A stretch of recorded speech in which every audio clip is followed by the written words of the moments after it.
My boyfriend, me and 8 friends are staying at an overflow army base in Portsmouth, UK. We have a friend in the military and went to visit. We spent the day out and about, drinking, etc., and headed back to the base to take advantage of what we were told would be the cheapest bar ever, as it's so heavily subsidised. The whole place was deserted, which was creepy in itself, but not really something to be worried about because we were in a group. We got to the officer's mess and the bar was disappointingly closed. Not to be deterred, we all sat down and got a takeaway delivered, played some games, etc. This room was lovely, really nicely decorated, in a kind of throwback way. Lots of red velvet chairs and dark wood panelling, etc. Leading out with a view towards the sea was a set of French doors onto a balcony where we could smoke, which we left open for the breeze. The balcony was closed off to the left and led up to the ramparts on the right, but there was no access from elsewhere in the base to that point without going through the mess. We are sat about 4 feet from the doors. Beyond that there is the bar to your left, and a corridor heading towards a little snug room with a pool table in it, which we can see from where we are sat. There is another set of French doors in there which were closed because we never opened them.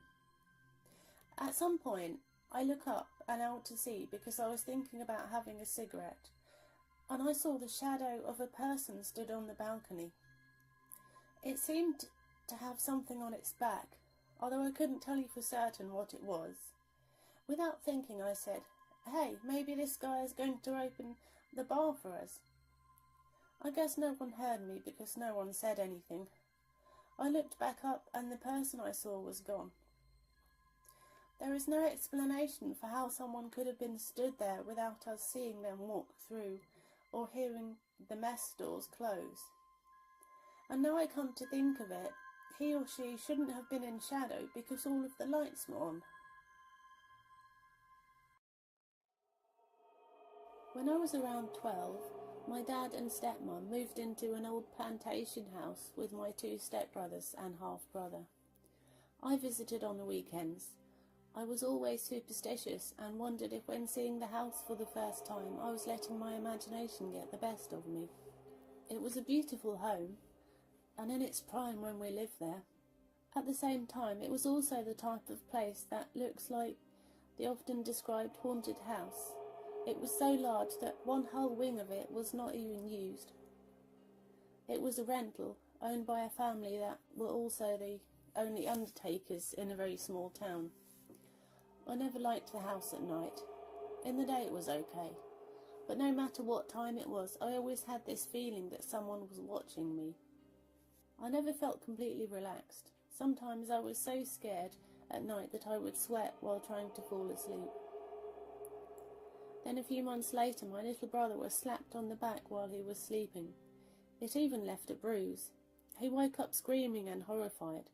He described the hand as being like our grandfather's, dry and large. The 2 younger boys shared a room, so my parents suggested that my older brother had done it as a prank. My little brother quickly shot down that idea and took up for my other brother, which was very rare. My little brother didn't sleep without a shirt for a very long time after that. Then my dad, who only believes what he sees, woke up one night to see a little boy standing at the foot of their bed. He first thought it was my little brother, so he followed him up the stairs to get him back to bed. When my dad turned the corner, he saw the little boy disappear into a wall and looked in my little brother's room to find him sound asleep. On one of my weekend visits, I was sleeping in my little brother's room, and after turning the lights off, we started to hear scratching on the walls. It got louder and louder until we asked each other to stop playing around, as we were already paranoid about various occurrences. When we realised that it was neither of us, I got the courage to jump up and turn the light on, and we ran to our parents' room. We slept on their floor that night. My grandparents came to check up on things when we went on vacation one year, and when they went into the house, a few of the TVs and radios were on. We had not left anything on. My dad and I were the last ones out of the house. What ultimately sealed the deal for me was the tape, the audio tape. One of my brothers and I loved to sing together. One Friday afternoon, when I came over for my visit, we opened a brand new tape. We stuck it in the player and hit record. We started singing. There was no sound other than our singing. When we played the tape back, there was what seemed to be voices and moans on the tape, and absolutely crazy sounds. A lot of it sounded like slurred speech, or what is now described as white noise. We couldn't believe it. When my dad got home, we played it for him, and he said that it was passing traffic. This house sat off the road, and there wasn't much traffic out there. Besides, at my age, I knew what traffic sounded like. I saw my dad's face as he looked at my stepmom while giving us his explanation. He knew it wasn't traffic. This was a brand new tape. I mentioned that the family who owned the property were undertakers.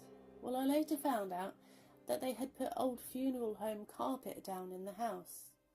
I'm all for recycling, but come on. I wonder now if that had something to do with everything. Besides, it was an old plantation, and there had been several documented deaths in the house over the last 100 years. Fast forward 15 years, my dad will now admit that the house was haunted. We often share stories of the house over dinner when we all get together. Now we can look back and almost joke about it. This made true believers out of all of us. So I've been a paediatric nurse for about 15 years since getting my degree.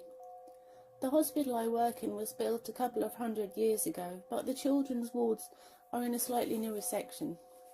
I have a couple of tales that happened to me.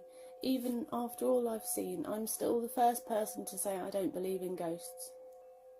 Perhaps I'm trying to convince myself? You tell me. So the first one happened when I was covering ITU. Does she mean ICU? There's one double cubicle for if twins needed intensive care. During this night shift, there's only one baby being nursed in a cot, and the rest of the room had equipment stored in it. I was working with the sister looking after the baby, as she had lots of problems and needed 2 staff covering her at all times.